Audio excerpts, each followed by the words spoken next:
hoje, então, nós temos o nosso último, que é justamente esse, esse ápice, essa resolução de tudo que a gente foi construindo nos nossos outros encontros. Já falar hoje sobre a justiça. E vale a pena recordar, como eu estou fazendo em todos os encontros, que a gente está construindo um raciocínio aqui.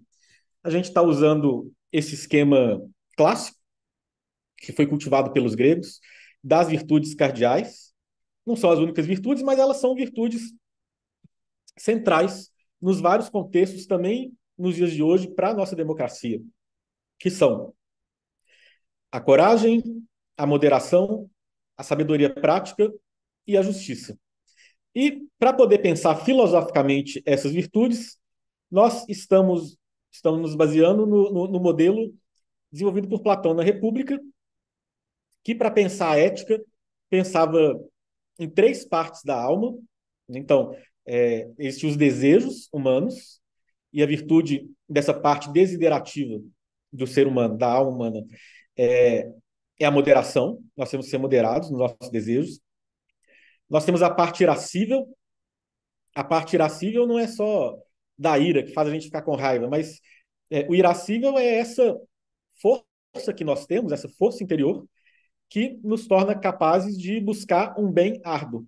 Essa força ela pode descambar quando ela é usada de forma viciosa, na ira desproporcional contra pessoas, etc., né, no ódio. A gente tem visto muito isso na política contemporânea, mas enquanto, né, a virtude dessa parte irascível é a coragem ou fortaleza. Depois, a gente tem a nossa parte racional. A gente não é movido apenas pelos desejos e por essa força, mas nós temos uma razão também. Nós somos capazes de captar, de entender a realidade e de captar, na medida do possível, sempre de modo parcial, passível de revisões, né? Mas a gente é capaz de captar o bem em cada situação, ou ao menos o que parece, para a nossa razão, que seja o bem. E a virtude dessa parte da alma é a sabedoria. Sabedoria seja a sofia, essa sabedoria de compreender o mundo profundamente, seja a frônese, essa sabedoria prática, a sabedoria do concreto. E é sobre essa sabedoria do concreto, que é essencial na vida política, que nós falamos também. Por fim, é aí que a gente chega hoje aqui. É, Platão dizia que a justiça na alma individual, estou falando aqui dessas virtudes enquanto virtudes do indivíduo, do ser humano. A justiça é justamente quando a alma encontra essa harmonia, quando a alma se encontra em ordem. E essa ordem da alma é justamente quando a razão tem o papel preponderante e os desejos são moderados pela razão, ou seja, nós não somos escravos dos desejos, nós não usamos a razão para justificar, para racionalizar os nossos desejos, e a nossa ira, esse nosso ímpeto heróico, ou o nosso desejo por glória, por honra, ou a nossa ira, né, o nosso ódio, também não é o que manda. A gente vê isso muito hoje em dia também, né? A gente usa a nossa razão para justificar os nossos ódios. Mas quando, pelo contrário, os desejos seguem a razão, ou seja, a gente tem desejos, isso é humano. A gente quer gozar de prazeres, isso também é legítimo, mas existe uma ordem. Isso não é um desequilíbrio, um excesso, né? E nós nos tornamos escravos desses desejos. E essa força do irascível, ela é usada para buscar o bem e não para nos controlar, né? Então, essa é a ordem da alma para Platão. E quando a alma tem essa ordem, a alma é justa. E aí, para Platão, e é aí que nós estamos pensando a partir dele, né? Isso aqui não é uma explicação do texto de Platão, nós estamos pensando a partir da reflexão dele, ainda é atual. Na sociedade também, né? É importante a moderação. A gente viu que é importante a moderação, inclusive no debate político, e a virtude da sofrosine, que a gente pode traduzir por moderação ou temperança, na Grécia não era apenas moderação dos desejos, mas também a disposição dos políticos de darem espaço para os outros também, né? E isso é essencial em todo governo. Aquele que quer tomar todo o poder, todo o protagonismo para si mesmo é um tirano. Mas especialmente numa democracia. Uma democracia não é só seguir a vontade da maioria, inclusive porque a maioria às vezes pode oprimir minorias. Então, democracia não é exatamente isso, mas é a participação de todos em uma medida ou em outra, né, cada um do seu jeito, na vida pública. E isso principalmente através dos debates públicos. E eles têm que ser feitos, como não têm sido feitos, infelizmente, nos dias de hoje, com sofrocínio, com moderação, dando espaço para o outro. A gente viu a coragem, aquela partir da Hannah Arendt, a gente pensou como que a coragem é a condição para toda ação política. Agir politicamente vencer dificuldades, é enfrentar desafios, e isso requer uma fortaleza, uma força de seguir os princípios, os próprios princípios, né? Seguir aquilo que nós entendemos como o bem. E sabedoria prática, a gente viu que é essencial. Não adianta a gente achar que as questões políticas serão resolvidas por planilhas, por tabelas, por um algoritmo. É preciso essa sabedoria do concreto que é adquirida após uma longa vida de experiência, de cultivo da virtude, de uma educação humanística que é voltada para esse treino da percepção do qualitativo, do particular, né? Por fim, tem a justiça. E nós vamos falar justamente, precisamente, sobre a justiça aqui hoje, né? É, por um lado, uma coisa também que é importante a gente notar, eu não me lembro de nenhum autor antigo que fale dessa forma, mas quando a gente medita nessa sequência de virtudes, nesse grupo de virtudes, a gente pode aprender que existe uma sequência, um mapa que nós podemos seguir para ir adquirindo essas virtudes, individualmente, mas também coletivamente, né? Não é o único jeito possível, permite, né, buscar essas virtudes, pode ser feito de várias maneiras, mas a gente pode pensar que a primeira coisa, inclusive seguindo essa ordem das palestras que a gente teve aqui, desses encontros. Primeiro, a gente tem que ter essa força interior. Primeiro, a hora que a gente deseja viver uma vida pessoal virtuosa e viver em uma comunidade virtuosa, né, a gente tem esse desejo, primeira coisa que a gente tem que conseguir é essa força interior para ir atrás desse desejo. Porque ordenar a própria alma e ordenar a sociedade é algo difícil. Os filósofos gregos todos são unânimes de falar que isso é um processo trabalhoso, lento, mas que vale a pena. Então, a primeira coisa é preciso de coragem. A gente tem que ter essa coragem. E onde que a gente vai aplicar a coragem em primeiro lugar? Buscando essa moderação, moderando os nossos desejos. Isso na vida individual, isso faz uma grande diferença, porque a hora que a gente modera os nossos desejos e começa a viver uma vida mais harmônica, mais regrada, isso repercute na nossa saúde e a gente ganha mais força ainda para vencer os desafios e na política também. A hora que a gente tem a coragem suficiente para encontrar o próprio espaço na arena pública, mas para garantir o espaço dos outros, nós também é, podemos avançar em busca de uma sociedade melhor. E aí, a hora que a gente tem coragem e moderação, a sabedoria se torna possível. Nós não estamos mais vivendo ou agindo publicamente para seguir os nossos próprios desejos, mas a gente tem em vista principalmente o bem comum.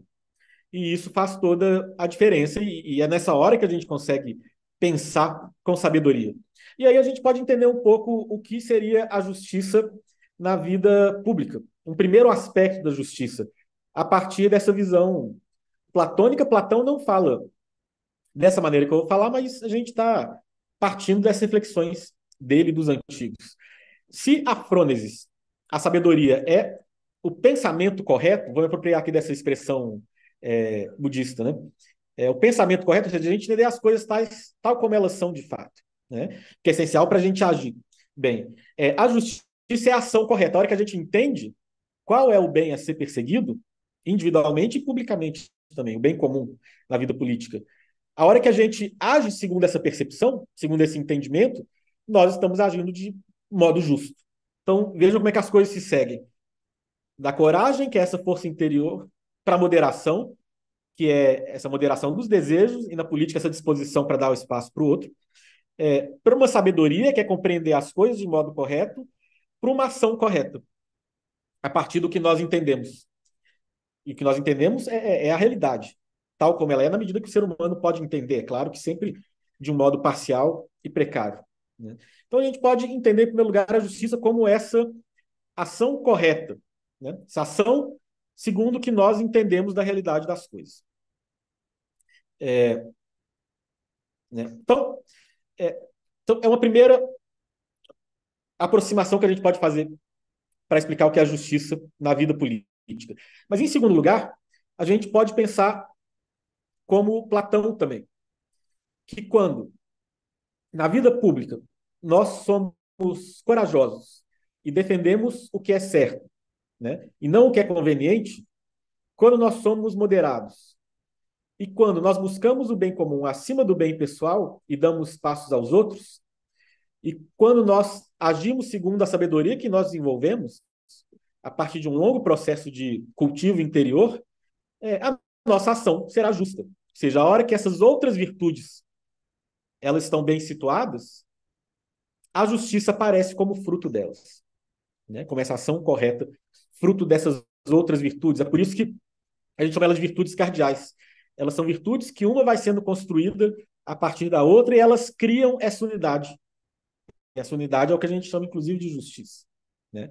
É a consumação dessas virtudes. Mas a gente pode aprofundar ainda mais essa visão. E aí, Platão vivia em uma sociedade muito diferente da nossa.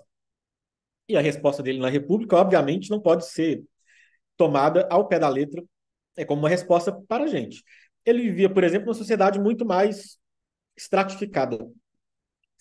E, né, então, ele pensava que a justiça era que cada grupo social, cada pessoa, fizesse bem aquilo que lhe foi dado a fazer naquela sociedade, né? É claro que se a gente entender todo o contexto da República, como eu falei, é uma outra sociedade, é uma resposta para essa outra sociedade. Mas, por mais que, né, então, Platão não esteja falando diretamente para nós podemos pegar o princípio que ele enxergou ali e que ele aplicou no contexto concreto da sociedade na qual ele vivia e entendermos a verdade que ele percebeu. E a verdade é a seguinte, ó, por mais que, né, na nossa sociedade a gente privilegia muito a liberdade, a possibilidade das pessoas mudarem a sua condição social, a gente sabe que, infelizmente, cada vez é mais difícil nas condições contemporâneas, mas essa é uma possibilidade que nós prezamos muito. De qualquer modo, todo mundo nessa vida, em um certo momento, é chamado a fazer alguma coisa, né? As pessoas têm uma profissão, ocupam um lugar na sociedade, vivem em uma comunidade, e nesse lugar onde a gente está, claro que, né, se a nossa vida vai mudando, essa configuração vai mudando, mas em cada momento a gente é chamado a contribuir com a sociedade fazendo bem aquilo que a gente é chamado a fazer, né? Então, no meu caso, eu sou um professor, tem que ser um bom professor. Quem tem filhos é chamado a ser um bom pai. Quem tem pais vivos é chamado a ser um bom filho, né? Quem mora num bairro é chamado a contribuir com esse bairro, tentar resolver os problemas do bairro e não só ficar passivamente esperando o poder estatal intervir. Então, que cada um faça aquilo que se deve, isso é agir com justiça numa perspectiva política. E essa é uma visão que foi meio esquecida por nós, porque nós vivemos nessa cosmovisão liberal. Eu não estou falando de liberalismo econômico somente, estou falando de liberalismo político. A gente vai falar muito sobre isso aqui. E tem as várias vantagens, é o sistema contemporâneo que a gente se acostumou a viver e que a gente, em geral, quer viver. Só que é um sistema que privilegia muito o indivíduo e coloca em segundo plano a comunidade. Então, nós somos educados e nós somos acostumados a pensar que a sociedade, e isso muitos autores pensam justamente assim, outros de um modo mais matizado, é um conjunto de indivíduos isolados buscando cada um o seu próprio autointeresse.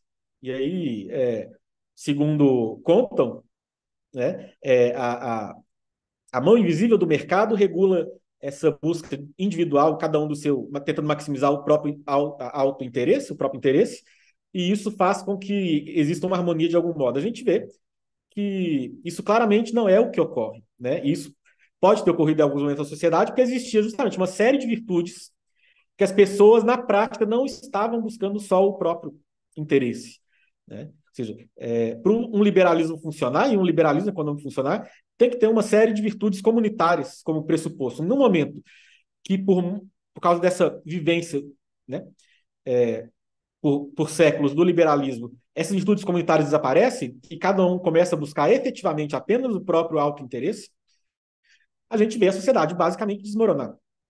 A vida pública ficar seriamente comprometida, a confiança, as pessoas umas nas outras, nos políticos, etc., cair a níveis alarmantes. Então, a gente é chamado a entender que a gente, claro, tem a nossa vida pessoal, a gente está buscando ter uma boa vida, e isso é legítimo. Só que nós somos seres comunitários também, a gente não faz isso num plano isolado. A sociedade que a gente vive depende da gente, né? E nós só conseguimos ter essa boa vida que nós buscamos se a sociedade estiver funcionando bem. Senão vai ficando cada vez mais difícil para os outros e para a gente ter essa boa vida. Então, a gente tem que ter a consciência de que, além do nosso bem-estar individual, né, nós devemos, cada um no lugar que lhe coube nesse momento, na sociedade, deve buscar contribuir com o bem comum. Eu acho que essa é uma das grandes lições dos filósofos gregos que tinham tantos problemas, mas tinham essa perspectiva comunitária de um modo muito mais claro do que nós hoje em dia, né? Então, a gente tem até aqui dois princípios de uma justiça política, que os antigos nos ensinam e que nós nos esquecemos, mas vale a pena relembrar. Primeiro, que a ordem da comunidade política, em alguma medida, depende da ordem da alma dos cidadãos, especialmente das lideranças, mas não apenas delas, né? Esse é o princípio central que uma política das virtudes quer resgatar. O melhor sistema e as melhores instituições são corrompidos se os políticos e o povo está corrompido. Se todos buscam apenas o próprio ganho individual, buscam apenas satisfazer o próprio desejo de poder, maximizar os desejos e se esquecem do bem comum. Isso é óbvio, né? Mas isso foi esquecido. A gente tenta fazer um sistema político que não dependa da virtude. Mas isso é basicamente como tentar construir um círculo quadrado, né? Instituições e procedimentos e leis, tal, é claro que é fundamental. Mas sem a virtude, isso não é o suficiente. Em segundo lugar, essa harmonia da sociedade, esse florescimento da sociedade, ou seja, a justiça política, ela só é possível quando os indivíduos, não apenas os políticos, claro que eles especialmente, mas não somente, colocam os seus dons a serviço da comunidade e não apenas do ganho pessoal, né? Então, é uma ordem da alma que deve transbordar no mundo. É isso que torna uma sociedade justa. É aquilo que eu tenho falado e que grandes filósofos e políticos falaram antes de mim. Uma sociedade com boas leis, um bom sistema econômico e boas instituições, mas com pessoas desordenadas, pessoas que buscam apenas o próprio ganho, ela será corrompida, ela não vai funcionar. E, pelo contrário, uma sociedade com pessoas virtuosas, pessoas que estão querendo contribuir com o bem comum, mesmo que ela esteja com leis piores do que poderiam ser, instituições ruins, ela pode funcionar melhor. É claro que se chega a um nível de corrupção das leis das instituições, fica muito difícil, mas né, assim, a virtude dos cidadãos faz até alguma coisa que não era para funcionar tão bem, funcionar bem, né? E procedimentos, instituições, leis que funcionam, que são bem feitos, mas né, numa população e num grupo de líderes políticos cheios de vícios, não vai funcionar bem. Isso aqui é a grande lição de uma política das virtudes, né? Mas só isso também não resolve a questão da justiça na política. E é interessante porque na filosofia contemporânea, essa, a filosofia política contemporânea, essa área que a gente chama de teoria da justiça, ela é muito importante e grandes debates foram travados no que diz respeito a ela nas últimas décadas. Eu acho que quem deu um panorama introdutório, bem introdutório, mas é um bom jeito de começar a discussão.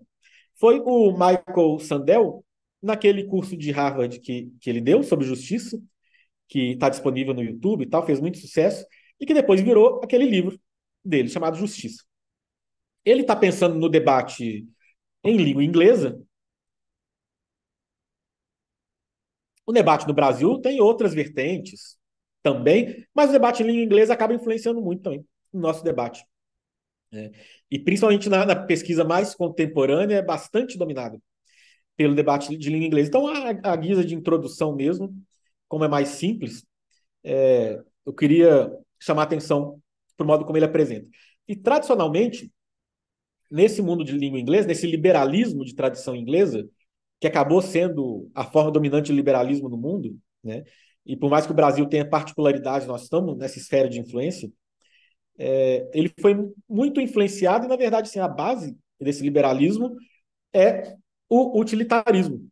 Foi criado pelo Jeremy Bentham no século XIX, né? 18, 19, e o John Stuart Mill também, na geração seguinte. E o que o utilitarismo fala é que a ação política justa é aquela que vai buscar o maior bem para o maior número de pessoas. E, à primeira vista, isso parece ser um excelente critério na política. Imagina, né? Tem lá um prefeito, um governador, um presidente. Ele tem um orçamento limitado. Né? E isso é muito importante, gente. Eu já falei muito sobre isso aqui. Né? A gente direcionar o orçamento para um projeto, para alcançar um bem social, é deixar de ter verba para outra causa, que poderia ser tão importante quanto, ou quase tão importante quanto. E qual que seria um bom critério? O que seria o justo a fazer numa situação assim? O utilitarismo dá uma resposta que parece boa. Busca maior bem para o maior número de pessoas. Né? Apesar disso, então, e por causa disso, esse pensamento ele é inclusive o dominante. É assim que, em geral, se justifica boa parte das ações políticas no mundo de língua inglesa e nos países influenciados, no Ocidente em geral, portanto. Só que essa visão tem vários problemas. Primeiro, como que a gente vai definir o que é esse bem? Né? É o maior bem, mas o que seria esse bem? É o que as pessoas desejam? O bem é o que as pessoas querem. Mas, às vezes, as pessoas querem coisas ruins. Por exemplo, quer oprimir um outro grupo. Né? Se a maioria quiser oprimir uma minoria. Né? A gente pega o exemplo, não sei, da Alemanha nazista. No pensamento utilitarista, a gente não tem como refutar ações políticas nessa perspectiva. Então, primeiro, não pode ser simplesmente o desejo das pessoas. Então, vai ser o quê? O, o, o, o bem-estar material, o prazer físico, né? Mas qual que vai ser o critério da hierarquia de prazeres? Né? E o ser humano é só voltado para o prazer físico, não tem outras dimensões que são igualmente importantes? Então, é muito difícil de definir e principalmente quantificar esse bem para a gente poder calcular qual é o maior bem. Né? Em segundo lugar, como eu falei, é claro que a gente tem que buscar beneficiar o maior número de pessoas na ação política, mas às vezes a gente tem que proteger uma minoria da maioria.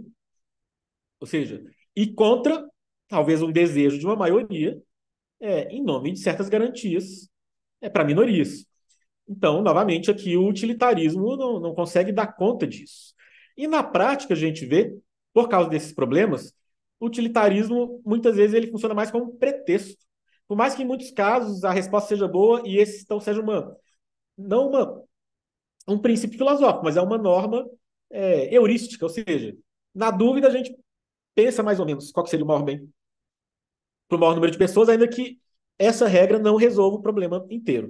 E ela, inclusive, pode servir de desculpa para coisas terríveis. A gente viu esse grande escândalo daquele banco do Vale do Silício, do Sam Bankman-Friedman, né? Esqueci o nome dele, e dos companheiros deles, que fizeram lá aquelas fraudes, investimento de Bitcoin, era uma empresa valia bilhões de dólares, e eles todos eram proponentes dessa vertente do utilitarismo, que hoje em dia tem feito muito sucesso, que é o altruísmo eficaz.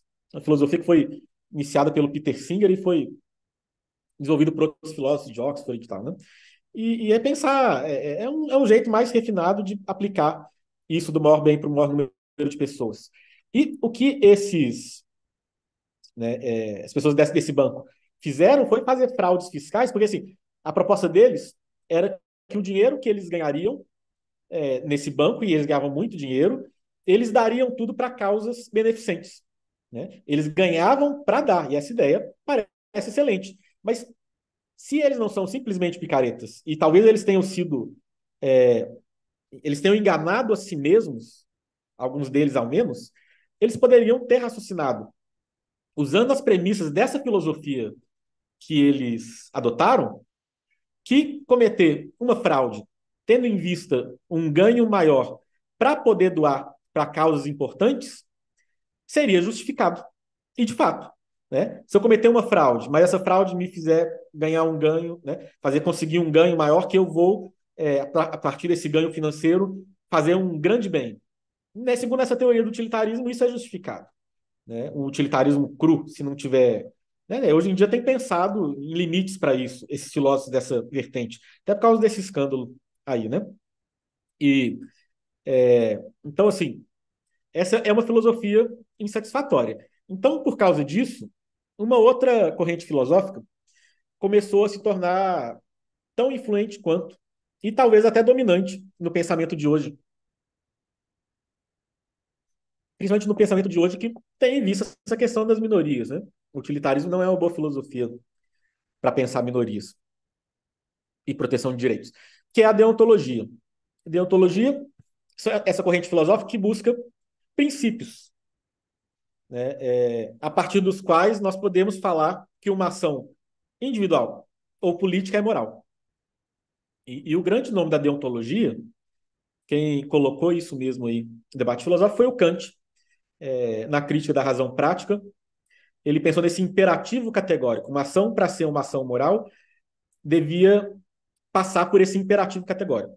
Né? E ele tem umas duas, três formulações dele. A mais famosa de todas é: a gente tem que agir de tal maneira que a nossa ação possa se tornar uma norma universal. O que significa isso? Olha, se eu minto e eu pensar assim, olha, se todo mundo mentir, a sociedade acaba. Né? Se eu roubo, se todo mundo roubar, a sociedade acaba. Mas se eu gosto de fazer o bem ao próximo, eu faço bem ao próximo, faço caridade. Se todo mundo fizer caridade, a sociedade floresce. Então, universalizando a nossa norma de ação, é, se essa ação pode ser universalizada, ela é uma ação moral, ela é uma ação correta, e vai ser uma ação justa. Né? E aí tem várias correntes de deontologia, então o Kant ofereceu um critério, é interessante, um critério que funciona, pelo menos em boa parte dos casos, tanto na vida pessoal quanto na conduta pública. Né? Não sei se funciona em todos os casos, tem um grande debate contemporâneo sobre isso. Mas, de qualquer modo, a deontologia voltou a entrar em cena e ocupar o centro, a posição central, nesse debate das teorias da justiça, em 1971, quando John Rawls escreveu o livro dele, Teorias da Justiça, e neste livro ele apresentou uma filosofia política deontológica. Ele pensou em um princípio a partir do qual a gente poderia pensar se uma sociedade ela é justa ou não. Ou seja, pensar princípios de justiça capazes de organizar a sociedade. E a visão dele é muito interessante. Ele pensa o seguinte: olha, imagina que nós estamos fazendo um contrato social. Né? A gente vai ver como que a sociedade vai funcionar. E aí estão escolhendo quais são os princípios. A tendência das pessoas é escolher as coisas a partir da própria perspectiva. Às vezes nem só para ter um benefício pessoal, mas é porque todo mundo entende as coisas na própria perspectiva. Né? E ele pensa assim, olha, imagine que existe um véu da ignorância que faz com que a gente não saiba quem a gente será nessa sociedade futura. Ou seja, não sei se eu vou ser homem ou mulher, qual raça que eu vou ser, qual religião que eu vou ser, se eu vou ser rico ou se eu vou ser pobre, se eu vou ser saudável, se eu vou ter doenças crônicas, etc. Né? Diante desse véu de ignorância, a gente não vai escolher princípios que beneficiem um grupo e esqueçam de outro grupo. A gente vai querer proteger minorias, porque a gente não sabe se a gente vai participar de uma. A gente vai querer proteger a liberdade de expressão, de crença religiosa, etc. Porque a gente não sabe de qual grupo que a gente vai participar. A gente vai querer uma sociedade que não se esqueça dos pobres, mas que tenha alguma distribuição de renda. Não sabe se a gente vai ser pobre, se vai precisar. O livro de filosofia política mais importante das últimas décadas, e toda discussão política em língua inglesa hoje em dia começa com esse livro do Rawls, que de fato ele dá aí um critério, uma norma para a gente pensar a justiça na vida política que é bom, que funciona. Né? Mas os autores, como todo debate filosófico, foram fazendo críticas. Então, uma primeira vertente de crítica é a crítica dos libertários. E é uma crítica importante e influente. Vamos pensar que o Rawls ele escreveu em 71. 71 era o auge nas sociedades, né, nos Estados Unidos e na Europa, do estado de bem-estar social. Né? E o que o John Rawls está propondo, na verdade, é um estado de bem-estar social que garanta liberal, garanta as liberdades individuais, mas que tenha aí todo um aparato no qual o Estado vai ajudar os menos favorecidos, justamente porque nesse contrato social hipotético a gente gostaria de uma ajuda do Estado se nós tivéssemos uma situação desvantajosa, né? Quando a gente tem uma doença crônica muito cara de ser tratada, a gente gostaria de ter um sistema de saúde que cuidasse da gente, né? A gente não sabe se a gente teria condições de cuidar. Isso é um exemplo. Mas os libertários são contra esse Estado que seria um Estado grande e forte, né? Quem discutiu muito com o Rawls foi o Robert Nozick, no livro dele de 74, Anarquia, Estado e Utopia. E aí ele defende um Estado mínimo que apenas proteja os contratos, a propriedade privada contra roubos e mantenha a paz. Né? Sem legislação sobre a moral, sem distribuição de renda. Considerava que o imposto é trabalho forçado e que o justo é garantir, por um lado, a liberdade e, por outra, a propriedade. E que as pessoas têm que, né, construir a vida a partir dessa garantia mínima do Estado. Né? Isso seria justiça para o Nozick e para os libertários. E esse pensamento não tem nenhum Estado exatamente libertário atualmente. O atual presidente eleito da Argentina ele é libertário na prática. Dificilmente ele vai conseguir colocar um projeto muito radical em funcionamento. Né? Mas, de qualquer modo, isso teve uma influência na política posterior. Né? Nos anos 80, a gente sabe, com Reagan, a Thatcher e tal, esse estado de bem-estar social americano e europeu foi bastante reduzido. Né? Mas eles achavam que o justo é isso, é garantir a propriedade privada, cobrar impostos, qualquer imposto, se a gente imposto excessivo, é roubo. Né? Mas, como alguns autores posteriores notaram, o próprio Michael Sandel, né? Essa perspectiva libertária, ela radicaliza um pressuposto que está no Rawls também, que é que os indivíduos são anteriores à comunidade. Ou seja, o que existem são indivíduos. E cada um constrói o seu patrimônio e o que a pessoa conquistou é, né, por causa dela. Tem um mérito nisso. Isso, em parte, é verdade, mas como o Sandel e outros mostram e argumentam, ninguém faz nada sozinho. O ser humano é um ser comunitário. Né? O empresário que ficou rico trabalhando, às vezes, né, fazendo hora extra, trabalhando fim de semana tal, ficou rico com o esforço dele, ficou rico com o esforço dele. Mas ele dependeu da logística que o Estado fornece, ou seja, de estradas, de um sistema financeiro consolidado, de bancos, consolidado de empréstimo, da educação que ele recebeu, que depende dos pais, das escolas, da qualidade dos empregados dele, que depende dessas escolas também, da comunidade, ou seja, ninguém gerou riqueza sozinho, na verdade. Todo mundo depende de todo mundo. Nós estamos numa comunidade, né? Então é injusto, na verdade, achar que a pessoa merece tudo o que ela ganha porque ela conquistou tudo por si mesma, quando isso nunca acontece. Em segundo lugar, os libertários, quando estão defendendo essa meritocracia, estão esquecendo do fator sorte, né? Que às vezes pessoas se esforçaram ainda mais e tinham tanta qualidade deram errado e outros deram certo. Isso às vezes por sorte mesmo. Os talentos com os quais a pessoa nasceu, depois sorte, a pessoa não mereceu, né, ser inteligente, ter uma boa saúde, ter energia, né? E, e muitas vezes o Sandel dá o exemplo do Michael Jordan, né? Esse jogador de basquete que ganhou milhões por causa do talento dele e do esforço dele, claro, ele se esforçou muito. Mas ele nasceu numa sociedade que valorizava um bom jogador de basquete. Isso não é todo país, não é todo país, não é toda cultura. Né?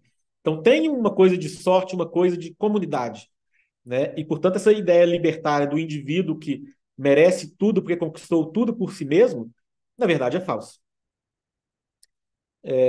E tem uma outra vertente que critica o Rawls, que são os comunitaristas. Eles afirmam justamente isso, que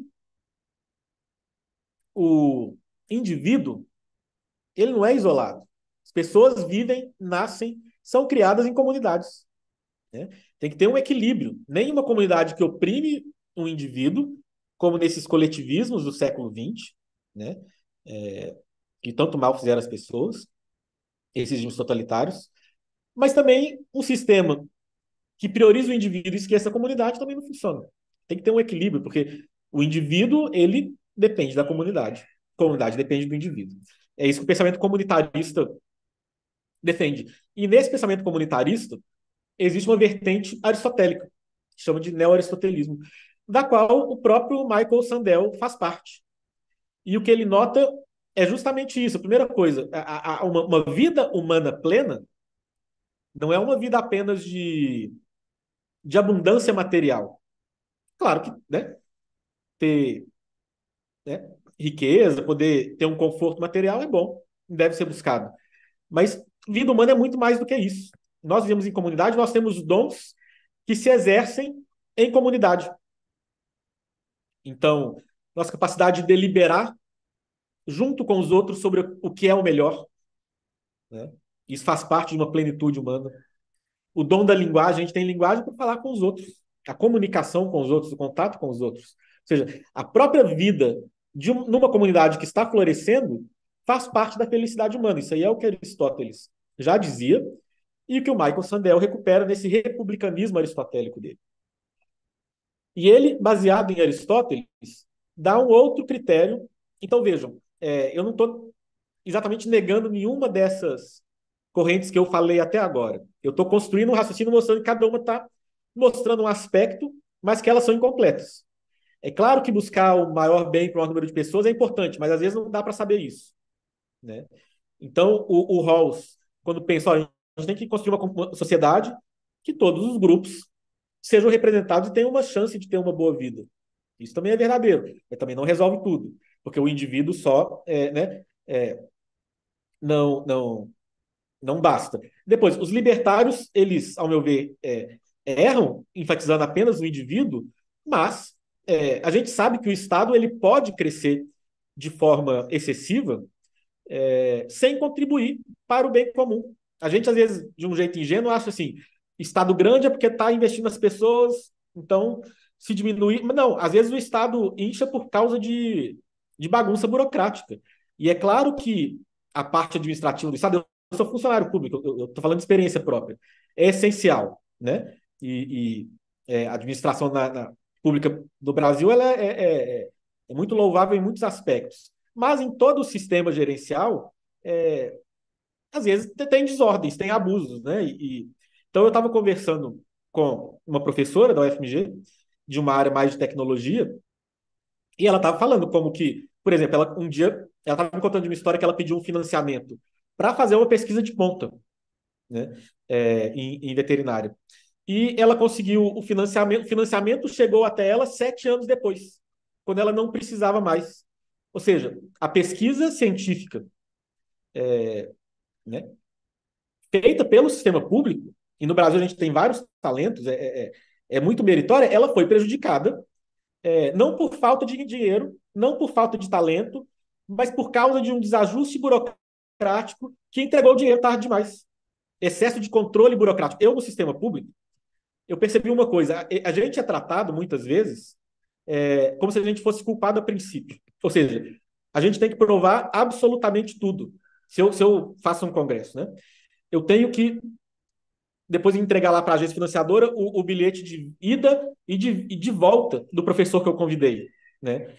Assim, o de vinda, tudo bem, eu quero que ele esteja aqui, né? Aliás, se ele chegou aqui, se ele veio no voo que a FAPEMIG ou o CNPq comprou ou não, tanto faz. Agora, de volta, por que que... Então, assim, é, sabe? E isso faz com que a gente perca, às vezes, muito tempo que poderia ser gasto no nosso emprego, que é fazer pesquisa, em atividades burocráticas que estão inchando o Estado. E a burocracia, eu falei, é necessária, mas tem jeitos mais ágeis de funcionar. E o que eu vejo uma tendência, eu estou no serviço público há 15 anos. Desde que eu entrei, eu vi umas 2 vezes um momento que uma burocracia que a gente tinha se tornou mais ágil, mais simplificada. Os outros momentos todos foi sempre complicando mais. E a internet só complicou. Mais um site, mais uma senha, mais um processo, nunca uma simplificação. Para fazer a mesma coisa, fica cada vez mais difícil fazer a mesma coisa que a gente faz desde sempre. Né? Então, os libertários eles têm uma razão quando falam que o Estado às vezes pode crescer de modos abusivos. Isso tem que ser controlado pelo poder público. Às vezes isso não é culpa de ninguém, isso às vezes é mau planejamento e falta de discussão, falta do sistema se entender e pensar jeitos de agilizar as coisas. Né? É uma questão de gerenciamento mesmo, de administração para tornar a coisa mais ágil. Isso é uma coisa que os libertários têm razão. E agora eu estou colocando a perspectiva comunitarista. Né? Ou seja, a gente tem que privilegiar o aspecto comunitário e a justiça, ela aparece no momento em que o bem comum, a justiça política, ou seja, o que a ação política está buscando é, antes de tudo, o bem comum. Né? Não o bem individual, não o bem de grupos individuais. Se eu tenho um grupo que eu represento o grupo de professores na minha ação política. Eu vou buscar o bem do grupo de professores, a gente quer ter condições dignas de trabalho para poder fazer um bom trabalho, mas esse bem do meu grupo, ele tem que estar subordinado ao bem comum, ao bem geral. Ou seja, eu não posso querer conseguir benefícios para a minha classe, para o meu grupo, para a minha minoria, sei lá, a ponto, pensando assim, se atrapalhar o resto da sociedade, o problema não é meu. Eu só estou buscando aqui o bem para o meu grupo. Isso aí não é uma ação política justa. A gente tem que buscar os direitos das minorias, dos nossos grupos sociais, mas pensando que nós fazemos parte de um todo. Né? E que a gente tem um espaço nesse todo. Que a gente quer, né, existir, viver nele bem. Mas não pensando que o importante é só a gente e esquecer os outros. Né? Aí vira essa política schmittiana, os nós contra eles, que virou o jeito que a gente faz política hoje em dia mesmo. Né? A distinção entre amigo e inimigo é a única que conta. A gente tem que recuperar essa intuição aristotélica de buscar um bem comum. E aí, depois a questão é o que é esse bem comum? E eu vou falar então, justamente sobre isso. O que é o bem comum? Em Aristóteles, o bem comum é uma vida, a possibilidade de uma vida feliz para todos. E aí, quem explicou isso bem de uma maneira contemporânea, aplicado para sociedades contemporâneas, foi a Martha Nussbaum, essa filósofa de Chicago, especialmente na primeira fase da construção do pensamento político dela. Depois ela foi mais indo na direção do pensamento político posterior do Rawls. Mas a primeira fase ela é uma fase aristotélica. E ela junta as intuições do Aristóteles com a daquele economista ganhador do prêmio Nobel indiano, o Amartya Sen.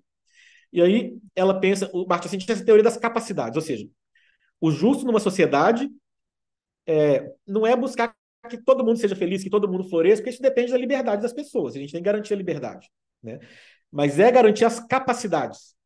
Ou seja, a possibilidade de que a pessoa, as condições para que as pessoas tenham essa vida plena. E é isso, assim, desse jeito, eu acho uma boa formulação do que seria um bem comum. O bem comum de uma sociedade é construir uma sociedade que garanta a todos a possibilidade de uma boa vida. Ou seja, não é nem de uma abundância material, não é nem obrigar ninguém a seguir um modelo de felicidade, mas olha, garantir, então, A Nussbaum pensa em capacidades a serem garantidas. É garantir a possibilidade da pessoa ter uma vida completa, sem morte prematura, ou seja, segurança física. É garantir a possibilidade da pessoa ter boa saúde, alimentação, abrigo, locomoção, etc. E claro, tem gente que vai adoecer, mas tem um sistema de saúde, né? Tem comida para as pessoas comerem e serem saudáveis. Por mais que a pessoa possa comer coisas que fazem mal à saúde, se ela quiser. Né? Evitar dor desnecessária, ter experiências prazerosas, ser capaz de usar os sentidos, a imaginação e a razão, ou seja, ter possibilidade de educação, ter ligações e afetos por outras pessoas, poder formar sua concepção do bem e refletir sobre seu plano de vida, viver com os outros, preocupar-se com eles, engajar em interações familiares e sociais, viver se preocupar com os outros, animais, plantas, natureza, poder rir, ter lazer, atividades recreativas, ser dono de sua própria vida e ter o próprio ambiente, ou seja, poder ter uma moradia, né? Para exercer sua própria vida, poder ter alguma propriedade. Ou seja, a sociedade, o bem comum da sociedade, e é isso que o Estado vai querer garantir, são essas condições mínimas para que a pessoa tenha uma vida boa. Ou seja, não vai poder garantir que ninguém fique rico, mas que não passe necessidade material. Isso, nessa visão aristotélica, é, faz parte da vocação do Estado. Por quê? O que é um Estado? Nessa visão aristotélica. A Martha Nussbaum fala o seguinte: olha, nós seres humanos temos nossos talentos, nossos dons, mas temos nossas fragilidades também. A gente não consegue construir uma vida boa para a gente sozinhos, contra a ingenuidade libertária. Né? E nós juntamos uns com os outros, porque viver em conjunto faz parte da vocação humana. A gente é chamado a viver, né, em comunidade, mas porque é só em comunidade que a gente pode garantir essa vida boa para todos. Uma pessoa sozinha não consegue, mas quando a gente se junta, isso pode existir. E a finalidade do Estado, o Estado é justamente as pessoas que se juntam, né, e criam essas estruturas, essas instituições, para garantir essa vida boa. O Estado não foi feito, não é uma liga comercial, como dizia Aristóteles, só para garantir comércio e propriedade privada, nem só para garantir paz, uma liga militar. Né? Mas as pessoas se juntam para que possa existir uma garantia de que todo mundo possa ter uma vida boa, na medida do possível. Né? Então, eu acho que essa é uma resposta, é uma visão parecida com a do Rawls, inclui outras dimensões que a filosofia política do Rawls não inclui, que ela tenta ser a mais neutra possível, né? E eu acho uma visão bem satisfatória. Eu acho que recupera a nossa noção do que é de fato, a função do Estado e o que seria uma sociedade justa. E por fim, para terminar, o Michael Sandel, recuperando Aristóteles também, ele fala que a justiça em cada coisa é que essa coisa cumpra a sua finalidade. Né? Então, por exemplo, ele dá exemplos aqui. Né?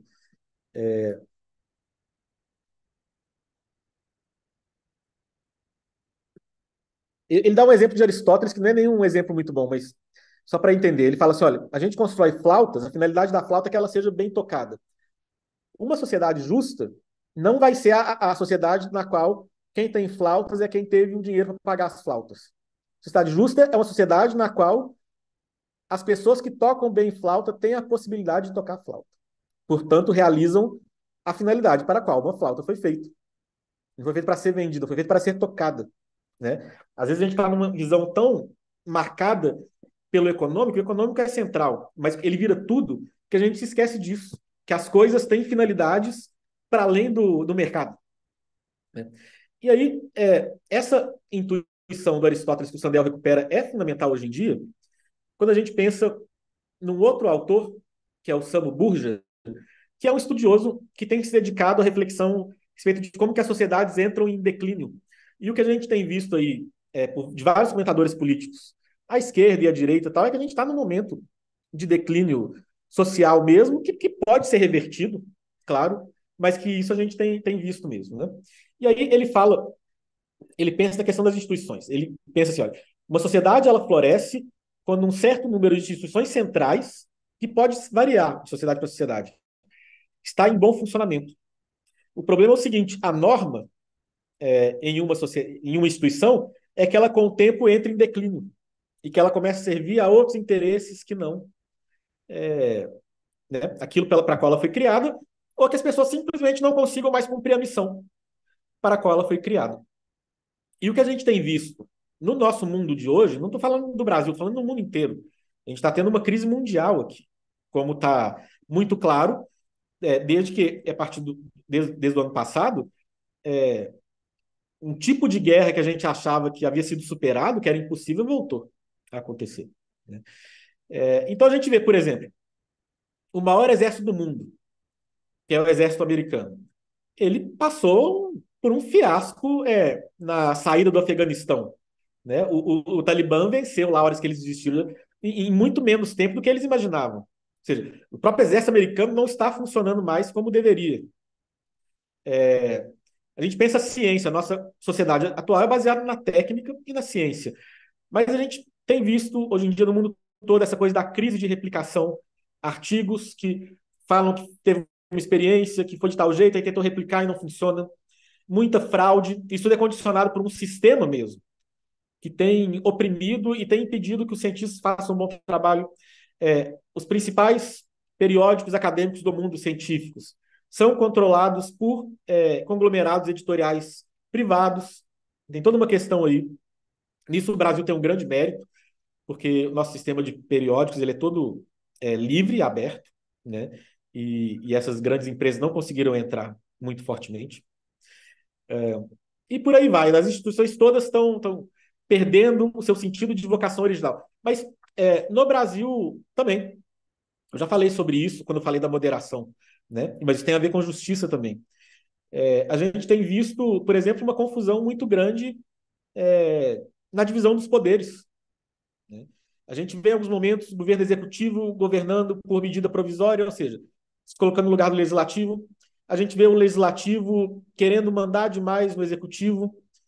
A gente viu todos os problemas desse nosso sistema, um presidencialismo de coalizão. A gente vê o judiciário tentando se arrogar prerrogativas do legislativo. Então a gente vê né, assim, uma falta de percepção da finalidade. Quanto às leis também, desde que essas correntes pós-modernas, na filosofia do direito, a filosofia é uma coisa mortalmente importante, se tornaram as mais importantes, a gente vê uma liberdade de interpretação da lei muito maior do que nunca foi visto, a ponto de pessoas às vezes acharem que alguns juízes estão julgando segundo a própria cabeça e não segundo a Constituição, né? Isso de fato algumas vezes acontece e o resultado é insegurança jurídica. A gente tem passado por o que atrapalha tudo na sociedade. Uma sociedade que é marcada pela insegurança jurídica, ela não é uma sociedade justa, por mais que o juiz seja bem intencionado, na cabeça dele esteja fazendo isso, tendo em vista a concepção dele de justiça.